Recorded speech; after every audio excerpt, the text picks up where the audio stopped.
we have some absolutely massive news in AI everyone has been talking about, and that is the fact that Sam Altman of OpenAI, Larry Ellison of Oracle, and the CEO of SoftBank have all come together to create a new company called Stargate, sorry. And Stargate, they have announced this colossal $500 billion investment, which is essentially going to be used to create data centers and infrastructure to help run AI models. They're going to be building this out in the desert. There's a lot of controversy. Some people saying there's no way they could have $500 billion. Some people upset about who gets access to it. There's a lot of drama. We're going to break it all down, but I just wanted to get Conor's take. When you first heard this eye-watering $500 billion, what were your first thoughts? I love that you say some people when you mean Elon Musk. That's who's saying they don't have. I love you didn't want to name names here, but no, this is incredible, right? So you probably saw this because Donald Trump himself sort of announced this. Now we should know that.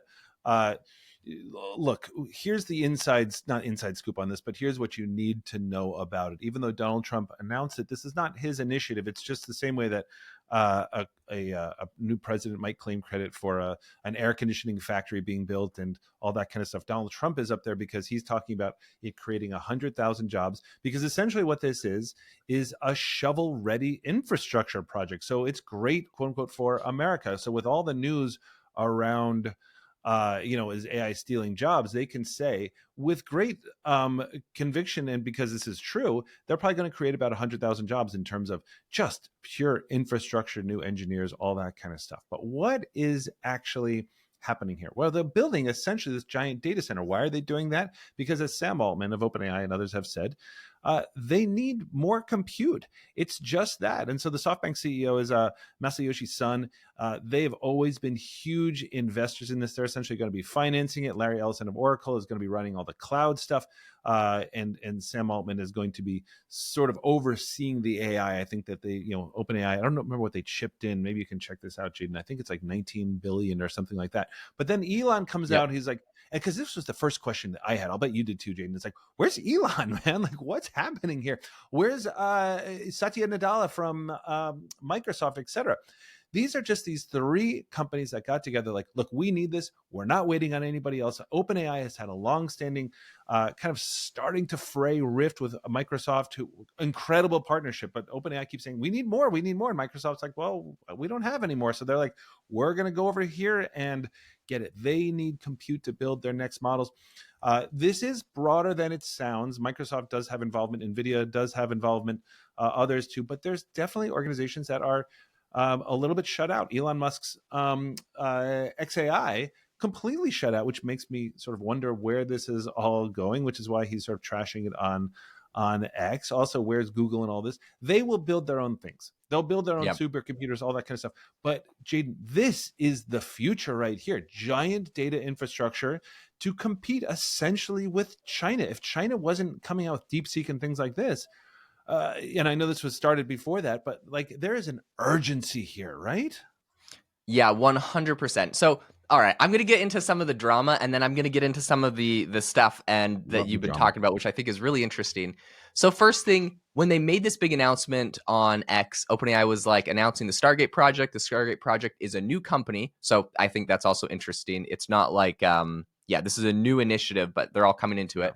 It's a new company which intends to invest $500 billion over the next 4 years, building new AI infrastructure for OpenAI in the United States. We'll begin deploying $100 billion immediately.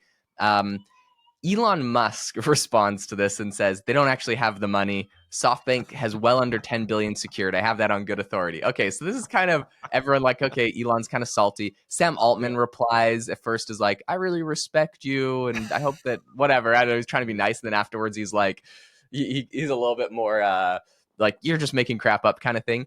What I did think was really funny was immediately after this, because they're not the only ones investing in this or kind of working on this. Microsoft is has some involvement. Other people have involvement. So immediately after this, Satya Nadella from Microsoft was asked about this whole thing. I got to play you this clip because I just think it is Hilarious Yeah. is what he said. The hardest line of any CEO of all time. All that Microsoft I'm knows is good that they for are good my for their 80 80 billion. billion. May we all be able to say that once in our life, Jaeden. It's amazing, right? It's amazing. Okay, the one thing I wanted to get your take on is that the Financial Times just reported saying that Stargate artificial intelligence project is going to exclusively serve OpenAI. This evidently is why Elon Musk is upset. Other people are upset. I think Elon did respond to that video by Microsoft and is like, Microsoft's definitely good for their 80 billion. So I think he's probably poking a little bit more fun at OpenAI and Yeah.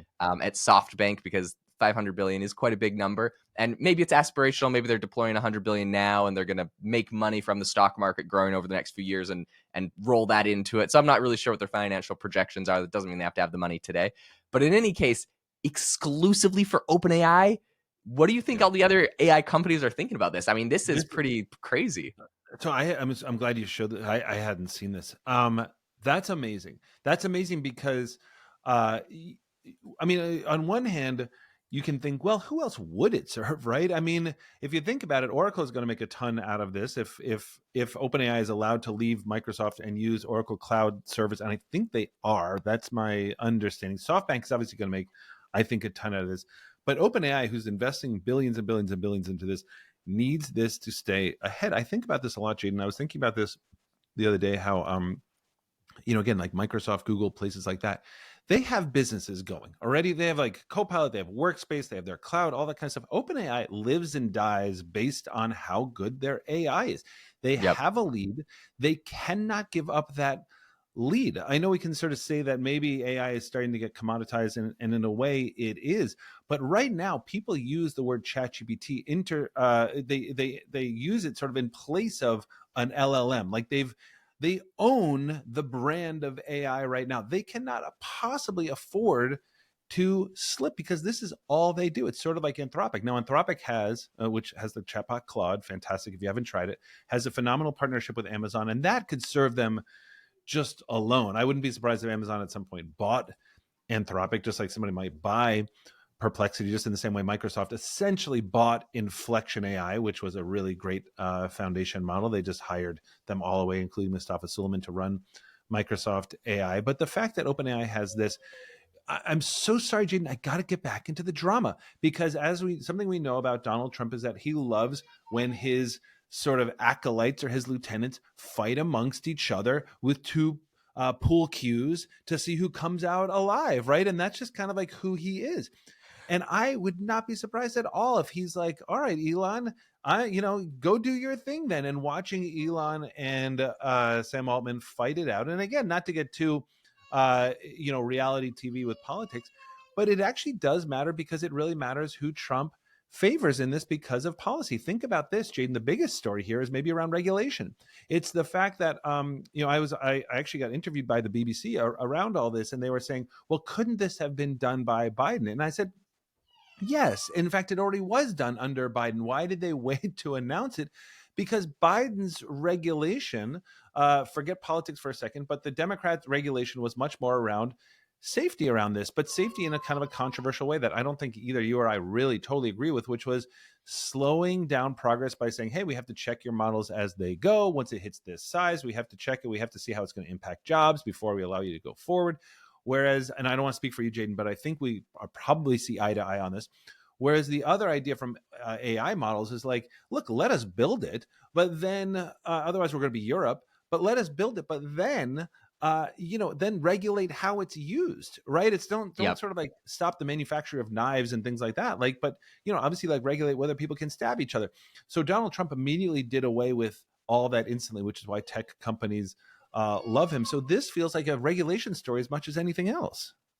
Yeah, 100%. I think there's a couple interesting points you brought up in regards to the regulation, in regards to the politics of it, that I think is smart. So the first thing I would bring up is this thing is already underway being built, like you mentioned, so technically started under Biden. And if you go to the tweet of like Sam Altman responding to Elon Musk on that, that's exactly what he said. He said, wrong, as you surely know, want to come visit the first site already underway. This is great for the country. I realize what is great for the country isn't always what's optimal for your companies, but in your new role, I hope you'll put America first, right? So the feud is definitely starting. Sam Altman and Elon Musk are kind of arguing. But the thing that I thought was interesting here is he said this is already underway. So like you mentioned, this began under Biden.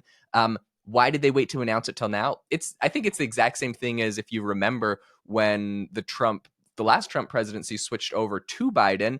You had the CEO of Pfizer or Moderna didn't make their big announcement that they had, created the COVID vaccine until Biden was president. And some people were like, oh man, you're doing Trump dirty and stuff. I think it's the exact same thing happening here. It's like if you have an incoming administration, you want to gain favor with that. You're just going to wait till that administration comes in to make your announcement so that they can take credit, so that you kind of gain favor with them. So I think it's kind of the same thing with like the pharmaceutical industry with Biden. Now we're seeing it with the tech industry trying to get favor with Trump. Overall, like, this is exciting. 100,000 jobs. Like, it's hard to not be super excited and bullish on the entire prospect there. What I will say though, and maybe this is just because it's Twitter, the sentiment on Twitter around the $500 billion being exclusively for OpenAI infrastructure is not super positive. A lot of people are kind of mad about that, wishing that it'd be used for other people. But at the end of the day, and I think that it's probably because of how it was announced in like a political thing, like Trump's up there, like, this is awesome. And so I think because of that, people are like, the government's involved. But like Trump was asked about it later, and he's like, the government's putting $0 into this. These are a bunch of rich guys doing something. I'm making the announcement because it's jobs, but it's like they're doing their own thing regardless. I'm happy to tell you all about it so it can make it seem like I'm growing the economy because that's my job. You know what I mean? So when everyone's upset about it, or like mad at Trump about it, or mad at like government about it, it's like, guys, it's just a private companies doing their own thing. So anyways, I think that's interesting. Great point. Yeah, go on. And the last thing I want to say on all of this is, overall, I think this is going to be an exciting project. But even more interesting was an announcement that happened yesterday. If you've seen, Trump just sits at his desk all day long now and just like signs executive orders and talks to the press. But I think maybe he was talking to Davos, and he said that essentially they're cutting the regulation on nuclear reactors, or trying to speed up the process of building them for AI. And the big announcement he made was that for projects like this, like the Stargate one, or any other data centers training AI, he's going to cut the regulation or speed up the permits or whatever is necessary. I don't know what his plan or what the administration is actually going to do, but to essentially build nuclear reactors or power plants right next to all of these data centers, because this, as you know, has been the biggest issue. We need like 2 to 5 times as much electricity to power all of this stuff. The permits are really hard. Google is currently being held up on building their new nuclear reactor power because there's a rare bee species found on the thing on the site. So like, I don't think we're going to have this problem under Trump. And I think that it's going to be crazy to see. We're going to see more projects like this, evidently. I think probably on a smaller scale. This one's pretty colossal, but they're also going to have the power built right next to them to essentially mitigate for that issue. Yeah, no, I agree. I think that this is going to drive change. And in the end, it's a private thing. Trump up there confused the issue completely. But these are just 3 companies being like, how can we get ahead? And that's how they're going to get ahead. I love this. Watch this space, folks, because I guarantee you're going to see new data centers like this popping up. And these are the companies that are going to have to solve the energy crisis. I think that nothing spurs innovation like war or tremendous amount of opportunity for profit. And I think that's what it's going to do here. Maybe I'm overly optimistic. I don't know.